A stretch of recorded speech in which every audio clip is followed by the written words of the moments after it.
इस वीडियो में हम बात करेंगे डैंड्रफ के बारे में बात करना ज़रूरी क्यों है, क्योंकि बहुत सारे पेशेंट्स, स्पेशली मेल पेशेंट्स जो एंड्रोजेनिक एलोपेशिया या मेल पैटर्न बॉल्डनेस से सफ़र कर रहे होते हैं, वो हमें आके यही बताते हैं कि साहब बाल जाने का कारण क्या है, डैंड्रफ है। तो डैंड्रफ बाल जाने का कारण है या नहीं, ये समझने के लिए हमें पहले ये समझना पड़ेगा कि डैंड्रफ एग्जैक्टली होता क्या है। डैंड्रफ बेसिकली जो होता है वो एक तरह से बॉडी का नॉर्मल प्रोसेस होता है स्किन को हटाने का। ये बॉडी के हर पार्ट में होता है। अगर हम हाथ, पैर, चेहरे, सब जगह की स्किन की बात करें तो होता ये है कि ऊपर की स्किन जो होती है, डेड स्किन, वो हटती जाती है धीरे धीरे और नीचे से नई स्किन आती जाती है। इसका एक टाइम पीरियड होता है 3 से 4 हफ्ते, 5 हफ्ते, जिसके अंदर की ये स्किन हल्के हल्के से हटती जाती है और नई स्किन आती जाती है। यही प्रोसेस जो होता है ये स्कैल्प में भी होता है। फ़र्क सिर्फ ये होता है कि स्कैल्प की जो स्किन होती है वो थोड़ी थिक होती है, प्लस स्कैल्प के अंदर जो ग्लैंड्स होती हैं जो बेसिकली बॉडी को सिक्रीशंस, बॉडी की स्किन को सिक्रीशंस प्रोवाइड करती हैं ड्राइनेस से बचाने के लिए, वो ग्लैंड्स थोड़ी ज़्यादा होती हैं। तो जब ये एक्सफोलिएटेड स्किन या कि जो हटी हुई स्किन जो होती है, ऊपर ऊपर की जो परत डेड स्किन की, वो जब इन सिक्रीशन से मिलती है तो डैंड्रफ बनता है।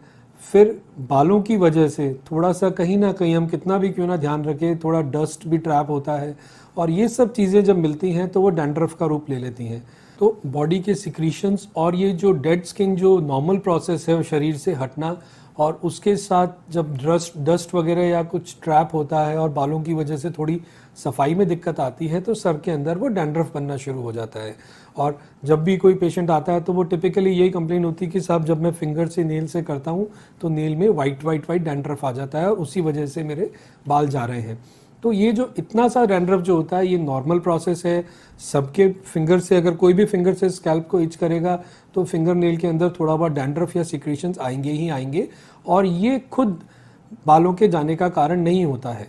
बालों के जाने का कारण मेल पैटर्न बॉल्डनेस में वही मेल हार्मोन और एक हेरिडिटरी या एक अनुवांशिकता ही कारण है बालों के जाने का।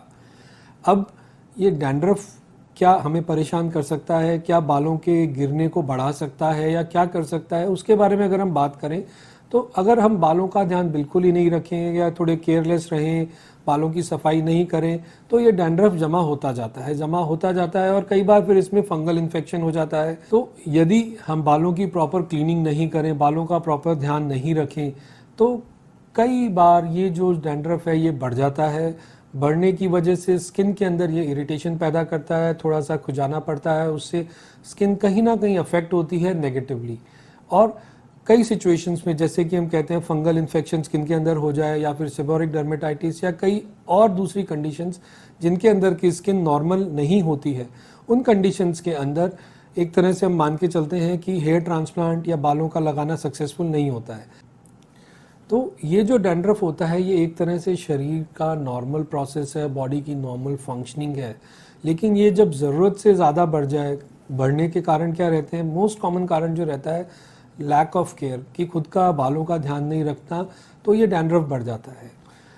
अब अगर ये डैंड्रफ बढ़ता है तो डेफिनेटली ये थोड़ा हेयर फॉल बढ़ा सकता है, पर ये खुद बॉल्डनेस का कारण अगर हम कहें डैंड्रफ है तो वो पॉसिबल नहीं है। हाँ, ये डेफिनेटली आपका एक जो हेयर फॉल अगर हो रहा है तो उसके क्वांटिटी को थोड़ा बढ़ा सकता है। इसके अलावा कई डैंड्रफ जैसी चीज़ें, जैसे कि जिसे रेडनेस या इचिंग होती है स्किन में, फंगल इन्फेक्शन होता है या फिर सेबोरिक डर्मेटाइटिस जिनके अंदर की स्किन अफेक्ट हो जाती है, या कोई और डिसऑर्डर जिसके अंदर की स्किन अफेक्ट होती है, वो डेफिनेटली डैंड्रफ के साथ या डैंड्रफ के बिना भी हेयर फॉल को बढ़ाता है और मेल पैटर्न बॉल्डनेस या एंड्रोजेनिक एलोपेशिया में गंजेपन को और बढ़ाता है।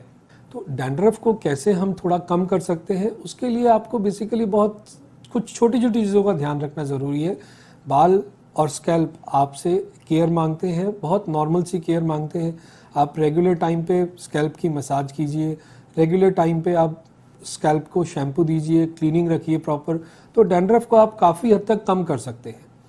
फिर काफ़ी पेशेंट्स हमसे क्वेश्चन पूछते हैं कि साहब हेयर ट्रांसप्लांट के बाद अगर डैंड्रफ आ जाए तो बालों के जाने की क्या संभावना रहती है, तो उसमें भी यही सारी सेम चीज़ें एप्लीकेबल रहती हैं। मतलब कि अगर आप बहुत बेसिक चीज़ों का ध्यान रखते रहेंगे, आप बालों की रेगुलर, स्कैल्प की रेगुलर मसाज करते रहेंगे, बालों की रेगुलर क्लीनिंग करते रहेंगे, तो उस डैंड्रफ से आपके ट्रांसप्लांटेड बालों पे कोई असर नहीं होगा। हाँ, लेकिन यदि आप बालों की केयर नहीं करेंगे, खुद की केयर नहीं करेंगे, तो कुछ समय बाद हो सकता है कि ये ट्रांसप्लांटेड बाल भी झड़ने शुरू हो सकते हैं। तो अगर हम इस तो एक तरह से क्रक्स की बात करें कि जो भी हमने डिस्कशन किया है, तो यही है कि डैंड्रफ आपके स्कैल्प का, आपकी स्किन का नॉर्मल हिस्सा है। उसे आप काफ़ी हद तक थोड़ी सी बेसिक केयर से कम कर सकते हैं। धन्यवाद।